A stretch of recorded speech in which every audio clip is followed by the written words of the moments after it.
right now, Judicial Watch, the president there, Tom Fitton. And Tom, I mean, you call this case a joke, and I will say this. A CNN poll shows 76% of Americans think it is politically motivated to one degree or another. Why are you calling it a joke? Because it's, to be charitable, a novel application of the law. It's never been used before in this way. They're turning so-called misdemeanors, not even real misdemeanors, into felonies, evidently, by pretending paying off someone in a personal matter ought to be a campaign contribution. In other words, he's being targeted because he didn't use campaign funds to take care of a personal issue. You know, that's the kind of Alice in Wonderland approach. This is a dark time for America. It's a sad day. President Trump is officially a political prisoner. Our system is broken. Politics have taken over the justice system, at least in New York City.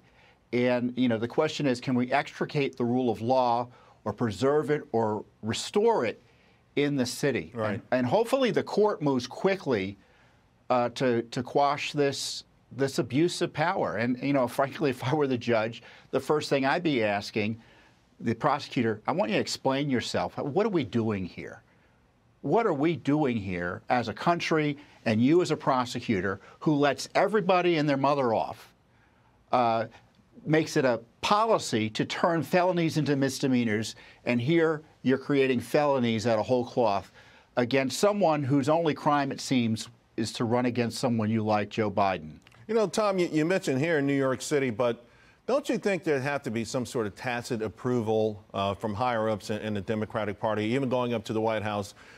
I mean, is there any way something this monumental could happen in a vacuum without someone saying, okay, it's okay? Because the ramifications, to your point, this is historic. This is changing the tides. Now, maybe someone did the calculation and said they want President Biden, former President Biden, Trump rather, to be the next nominee for the GOP, because that's exactly what this seems to be doing. His poll numbers are rocketing. His donations are pouring in. And there's a lot of apolitical types out there, people who don't pay a lot of attention, who are feeling sympathetic to the points that you just made, that this is simply un-American. So who checked off this? Ultimately, who do you think, I mean, could have gone to the White House to say, okay, go for it?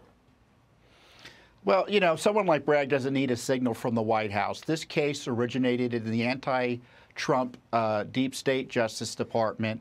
He brought in a former Obama official, a former Biden appointee, as a special employee to go after Trump.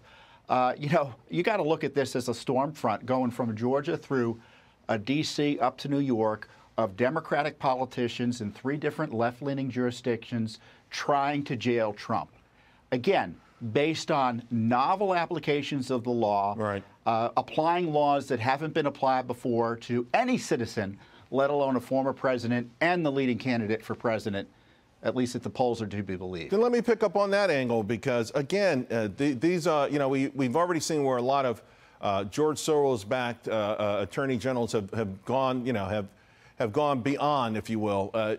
Maybe it's even more sinister in my mind if the notion or the push for this is coming from outside influence, money, big-time money from outside of this country. We know that political ideology can transfer from nation to nation, but the notion that it's being pushed by money that's not even from this country is even also unseemly, in my opinion.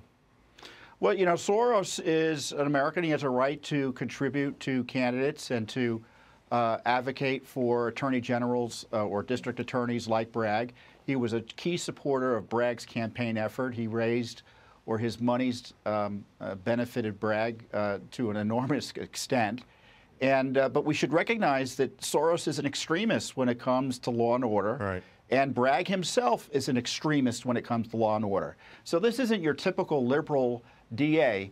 He's a radical extremist progressive who sees the law as a tool to advance his political agenda, as opposed to being a steward of the law that's supposed to protect citizens, both the innocent and the guilty. And, right. and you know, to be clear here is Trump is innocent, and this whole investigation and prosecution is harassment. And frankly, his civil rights are being violated in a way we've never seen before against any other president. It's just astonishing we're at this state.